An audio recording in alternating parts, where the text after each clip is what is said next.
राजनीति और सत्ता का एक बहुत पुराना और आजमाया हुआ गणित रहा है। जब जब सड़कों पर असंतोष का कोई बवंडर खड़ा होता है तो व्यवस्था सबसे पहले उस बवंडर के चेहरे को तलाशती है। सत्ता की रणनीति हमेशा यही रही है कि जो चेहरा सबसे आगे दिख रहा है उसे उठा लो, उसे जेल में डाल दो, उस पर मुकदमे लाद दो या उसे अस्पताल के किसी कमरे में सीमित कर दो और मान लिया जाता है कि पीछे खड़ा जन समूह बिना किसी दिशा के बिखर जाएगा। कल दिल्ली की सड़कों पर जब पुलिस का एक्शन शुरू हुआ तो शायद खाके में यही रणनीति थी। सोनम वांगचुक अस्पताल के बेड पर थे। सीजेपी के बड़े नेता या तो सरकार से मीटिंग करने गए थे या फिर पुलिस के घेरे में थे। लेकिन इसके बाद जो हुआ उसने सत्ता के इस पुराने गणित को पूरी तरह से गलत साबित कर दिया। शाम होते होते जब मुख्य चेहरे हट चुके थे तब भी जंतर मंतर खाली नहीं हुआ। युवा बिखरे नहीं बल्कि उन्होंने खुद को रीग्रुप किया और अपनी आवाज को और तेज कर दिया। और यह पूरी घटना केवल एक विरोध प्रदर्शन की खबर नहीं है, यह इस बात का सबूत है कि यह आंदोलन अब अपनी शुरुआती लीडरशिप के दायरे को लांघकर बहुत आगे निकल चुका है।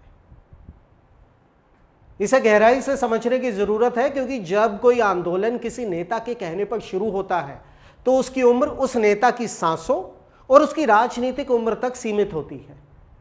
लेकिन जब कोई आंदोलन किसी व्यक्तिगत दर्द, किसी सामाजिक अन्याय और अपनी ही व्यवस्था से मिले धोखे पर खड़ा होता है तो वो लीडर लेड नहीं रहता, वो सिस्टम ड्रिवन बन जाता है। सोनम वांगचुक या सीजेपी ने केवल एक चिंगारी का काम किया था, लेकिन जो ईंधन वहां सड़कों पर बिखरा पड़ा था वो इस देश के लाखों करोड़ों युवाओं का अपना संचित गुस्सा था। जब एक 18 साल का बच्चा जो अपने जीवन की सबसे सुनहरी उम्र को एक 8 बाय 10 के छोटे से कमरे में कैद करके बिता देता है, जो दिन में 16 घंटे सिर्फ इस उम्मीद में पड़ता है कि उसकी आने वाली नस्लों की गरीबी मिट जाएगी, और जब उसे अचानक पता चलता है कि उसके सालों की तपस्या, उसकी आंखों के डार्क सर्कल्स और उसके माँ बाप के खून पसीने की कमाई को बंद कमरों में कुछ लाख रुपयों में बेच दिया गया है, तब उसके भीतर जो टूटता है वो सिर्फ एक परीक्षा का पेपर नहीं होता। उसके भीतर का राज्य और व्यवस्था पर से भरोसा हमेशा के लिए मर जाता है। और जब भरोसा मरता है तो इंसान को सड़क पर उतरने के लिए किसी नेता के भाषण, किसी व्हिप या किसी राजनीतिक झंडे की जरूरत नहीं होती। उसका अपना टूटा हुआ भविष्य ही उसका सबसे बड़ा लीडर बन जाता है। कल दिल्ली की सड़कों पर जो कुछ हुआ वह इस बात का साफ प्रमाण है कि यह आंदोलन अब सोनम वांगचुक या किसी संगठन के बुलावे तक सीमित नहीं रहा। यह प्रदर्शन अब अपने नेताओं के कद और दायरों से कहीं बड़ा हो चुका है। यूं लगता है कि मानो इस जन आक्रोश ने अपना एक स्वयं का विवेक धारण कर लिया हो, एक ऐसा विवेक जो किसी के आदेश का मोहताज नहीं है बल्कि अपनी दिशा और अपनी ऊर्जा खुद तय कर रहा है। लेकिन इसी सिक्के के दूसरे पहलू पर भी विचार करते हैं जिस पर अक्सर बात नहीं होती, और वो ये है कि जब कोई आंदोलन अपने नेताओं से बड़ा हो जाता है तो उसकी ताकत बेशक असीमित हो जाती है, क्योंकि आप एक नेता को गिरफ्तार कर सकते हैं, 2 को जेल भेज सकते हैं, 10 को डरा सकते हैं, लेकिन जब हर दूसरा युवा खुद ही आंदोलन बन जाए तो सत्ता के पास इतने कमरे नहीं होते कि पूरे देश के गुस्से को कैद कर सके। लेकिन इसी जगह पर एक बहुत बड़ा वैचारिक और रणनीतिक खतरा भी पैदा होता है, और वो ये है कि बिना किसी ठोस वैचारिक ढांचे और बिना किसी अनुशासित दिशा के बहता हुआ जन आक्रोश बहुत जल्दी अपनी ही ऊर्जा में जलकर राख हो जाता है। जब आंदोलन का कोई स्पष्ट चेहरा या बातचीत करने वाली वॉचडॉग कमेटी नहीं होती तो सत्ता के लिए उसे अराजक या भटका हुआ साबित करना बेहद आसान हो जाता है। व्यवस्था को बस एक मौका चाहिए होता है। भीड़ में कोई एक तत्व ऐसा खड़ा होगा जो पत्थर उठाएगा या बैरिकेड तोड़ेगा, और पूरी मशीनरी उसे घटना को ढाल बनाकर पूरे आंदोलन को कानून व्यवस्था का संकट घोषित कर देगी। इसलिए जब हम यह कहते हैं कि यह आंदोलन अपने नेताओं से बड़ा हो चुका है, तो यह युवाओं के लिए सिर्फ गर्व करने की बात नहीं है, यह एक भारी जिम्मेदारी भी है। क्या यह बिखरा हुआ गुस्सा एक नीतिगत बदलाव की दिशा में बढ़ पाएगा, या फिर यह भी सड़कों पर निकली एक ऐसी लहर बनकर रह जाएगा जो किनारे से टकराकर वापस शांत हो जाती है? और इस पूरे आंदोलन में एक लोकप्रिय मांग है जो सबसे बड़ा नारा बन चुकी है, शिक्षा मंत्री धर्मेंद्र प्रधान का इस्तीफा। हम अक्सर बहुत आसान समाधान तलाशने के आदी हो चुके हैं। हमें लगता है कि अगर कोई एक सिर कट जाए या कोई एक कुर्सी खाली हो जाए तो पूरी व्यवस्था पवित्र हो जाएगी। लेकिन एक बार जरा ठंडे दिमाग से सोचिए, अगर कल धर्मेंद्र प्रधान इस्तीफा दे भी दें और उनकी जगह कोई दूसरा राजनेता आकर उस कुर्सी पर बैठ जाए, तो क्या परसों से भारत में पेपर लीक होना बंद हो जाएंगे? क्या एनटीए अचानक एक निष्पक्ष और पारदर्शी संस्था बन जाएगी? हम सब इसका जवाब जानते हैं और वो है बिल्कुल नहीं। तो फिर ये इस्तीफे की मांग क्यों उठ रही है, और क्या ये मांग गलत है? नहीं, मांग गलत नहीं है, लेकिन उसका अर्थ समझना जरूरी है।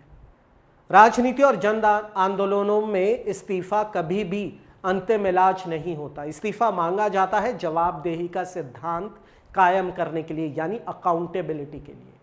यह सत्ता में बैठे शीर्ष नेतृत्व को यह याद दिलाने के लिए होता है कि जब एक पूरी पीढ़ी का मानसिक संतुलन और भविष्य दांव पर लगा है, तो आप केवल जांच कमेटियों का ऐलान करके या छोटे मोटे अधिकारियों को सस्पेंड करके अपनी जिम्मेदारी से पल्ला नहीं झाड़ सकते। अगर नाकामी बड़ी है तो उसकी नैतिक कीमत भी शीर्ष पर बैठे व्यक्ति को चुकानी होगी। लेकिन यहां सबसे बड़ा छलावा एक और भी है कि अगर समाज और युवा केवल एक मंत्री का इस्तीफा हासिल करके जीत का जश्न मनाने लगे और अपने अपने कमरों में लौट गए, तो यह इस पूरे आंदोलन की सबसे दुखद हार होगी।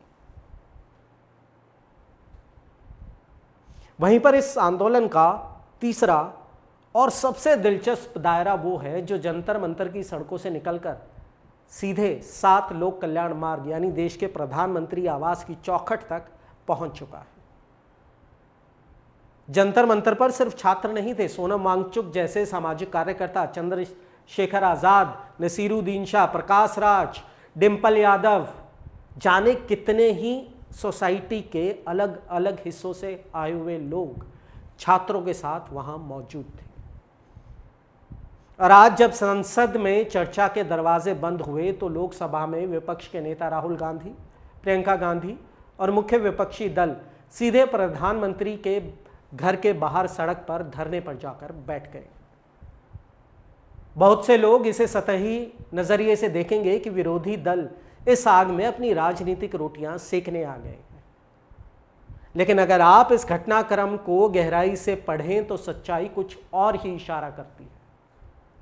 जब किसी मुद्दे पर छात्र, सामाजिक कार्यकर्ता और देश के सबसे बड़े राजनीतिक चेहरे एक साथ प्रधानमंत्री आवास के बाहर या यूं कहिए पार्लियामेंट के बाहर अपना रोष प्रदर्शन करने को मजबूर हो जाएं, तो यह इस बात का सीधा सबूत होता है कि पानी अब सर से ऊपर निकल चुका है।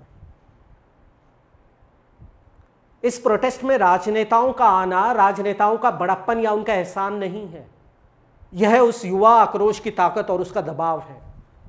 जब अलग अलग क्षेत्रों के लोग किसी एक मुद्दे पर आकर मिलते हैं, तो वो लड़ाई सिर्फ एक पेपर लीक की नहीं रह जाती, वो लड़ाई बन जाती है अधिकार बनाम सत्ता। सोचिए एक बार कि देश आज एक ऐसे संवेदनशील दौर से गुजर रहा है जहां मन में अनगिनत सवाल उठ रहे हैं, एक डर का माहौल है, एक अनिश्चितता की धुंध है, और इन सब के बीच जवाब भी हमें ही ढूंढना होगा। जो लोग मानते हैं कि सरकार की नीयत सही है और वो सुधार की कोशिश कर रही है, उन्हें भी ये सोचना होगा, क्या 25 लाख बच्चों के भविष्य को एक ही ताले में बंद रखना और बार बार जांच कमेटियों का इंतजार करना सही है? क्या देश की इतनी बड़ी व्यवस्था अपनी परीक्षाओं को फुल प्रूफ नहीं कर सकती? और जो लोग आज सड़कों पर हो रहे इस विरोध का समर्थन कर रहे हैं, उन्हें भी एक कड़वा सवाल सोचना होगा। क्या किसी एक मंत्री के कुर्सी छोड़ देने से यह पूरी सड़न रातों रात खत्म हो जाएगी? कल को अगर चेहरा बदल भी गया तो क्या हमारे पास इस सड़े हुए ढांचे और कोचिंग माफिया को खत्म करने का कोई असली प्लान है? दरअसल सच यह है कि जब तक हम बुनियादी कमियों पर काम नहीं करेंगे, तब तक हर साल किसी ना किसी बच्चे का सपना यूं ही बिकता रहेगा। अगर आप भी इस देश की शिक्षा और युवाओं के भविष्य की परवाह करते हैं तो अपनी राय जरूर साझा कीजिएगा। आपको क्या लगता है, समस्या चेहरे बदलने से सुलझेगी या पूरे सिस्टम का ढांचा बदलने की जरूरत है? और पहला सबसे बड़ा कदम क्या होना चाहिए? कमेंट्स में अपनी बात बेबाक होकर लिखिए और इस वीडियो को उन सभी तक पहुंचाइए जो इस व्यवस्था का हिस्सा है या इसे बदलना चाहते हैं। जय हिंद।